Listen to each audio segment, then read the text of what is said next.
ابتدا ہے رب جلیل کے بابرکت نام سے جو دلوں کے بھید خوب جانتا ہے۔ دیکھتی آنکھوں سنتے کانوں کو محسن رضا کا سلام پہنچے۔ ساتھیوں، آج کی اس ویڈیو میں آپ لوگوں کو ایک ایسے صحابی کا واقعہ سنانے والا ہوں جو شیطان کے بہکاوے میں آ کر ایک انصار کی لونڈی سے زنا کر بیٹھا۔ پھر نبی کریم صلی اللہ علیہ وآلہ وسلم نے اس صحابی کو اس زنا کے لیے کس کفارے کا حکم دیا، یہ جاننے کے لیے ویڈیو کو آخر تک ضرور دیکھیں۔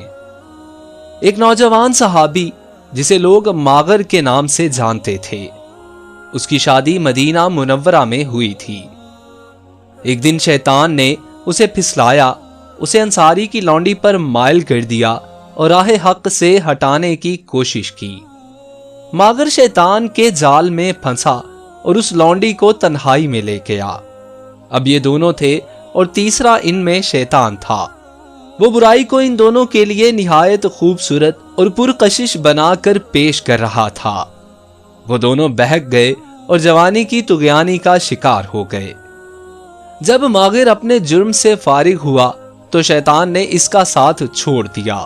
اب وہ پھوٹ پھوٹ کر رونے لگا اور اپنے نفس کا محاسبہ کرنے لگا۔ گناہ کی آگ اس کے دل کو جلانے لگی۔ وہ بے قرار ہو کر روحانی طبیب نبی اکرم صلی اللہ علیہ وآلہ وسلم کی خدمت میں آیا اور آپ صلی اللہ علیہ وآلہ وسلم کے سامنے کھڑا ہو گیا۔ احساس گناہ اسے تڑپانے لگا، کہنے لگا، اے اللہ کے رسول صلی اللہ علیہ وآلہ وسلم، زنا ہو گیا ہے، مجھے پاک کر دیجئے۔ نبی کریم صلی اللہ علیہ وآلہ وسلم نے اس کی طرف سے منہ پھیر لیا۔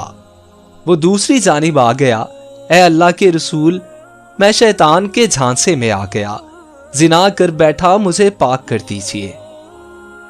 نبی کریم صلی اللہ علیہ وآلہ وسلم نے فرمایا، تجھ پر افسوس ہے، واپس چلا جا اور اللہ تعالیٰ سے اپنے گناہوں کی معافی مانگ اور توبہ کر لے۔ وہ تھوڑی دیر بعد پھر آ گیا۔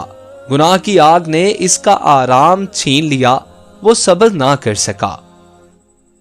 نبی کریم صلی اللہ علیہ وآلہ وسلم نے اس کے بارے میں حکم دیا کہ اسے یہاں سے نکال دو، تو اسے نکال دیا گیا۔ وہ چوتھی مرتبہ پھر چلا آیا۔ نبی کریم صلی اللہ علیہ وآلہ وسلم نے لوگوں سے پوچھا، کیا یہ دیوانہ ہے؟ لوگوں نے کہا، اللہ کے رسول، ہم نے اس میں ایسا کوئی مرض نہیں دیکھا۔ آپ صلی اللہ علیہ وآلہ وسلم نے فرمایا، شاید اس نے شراب پی ہوئی ہے، اس لیے ایسی حرکتیں کر رہا ہے۔ ایک آدمی کھڑا ہوا، اس نے ماغر کا منہ سونگھا، اسے شراب کی بو محسوس نہیں ہوئی۔ نبی کریم صلی اللہ علیہ وآلہ وسلم نے پوچھا، تجھے پتا ہے زنا کسے کہتے ہیں؟ اس نے کہا، جی ہاں، میں ایک عورت کے ساتھ اس طرح حرام کا ارتکاب کر بیٹھا ہوں جیسے ایک آدمی حلال طریقے سے اپنی بیوی کے پاس آتا ہے۔ آپ صلی اللہ علیہ وآلہ وسلم نے پوچھا، اب اس بات سے تمہارا کیا مطلب ہے؟ اس نے کہا، مجھے پاک کر دیجئے۔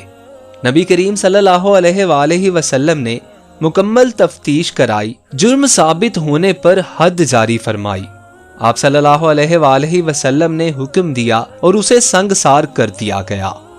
جب اس کی نماز جنازہ پڑھی گئی اور اسے دفن کر دیا گیا تو نبی کریم صلی اللہ علیہ وآلہ وسلم دو آدمیوں کے پاس سے گزرے۔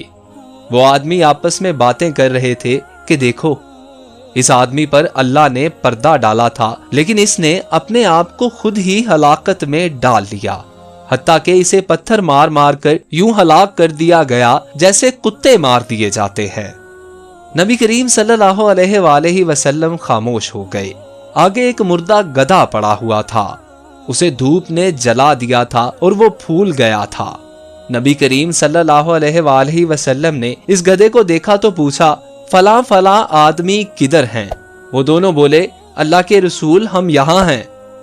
آپ صلی اللہ علیہ وآلہ وسلم نے فرمایا، اترو اور اس گدھے کا گوشت کھاؤ۔ وہ حیران ہو کر بولے، اللہ کے نبی، بھلا اسے کون کھا سکتا ہے؟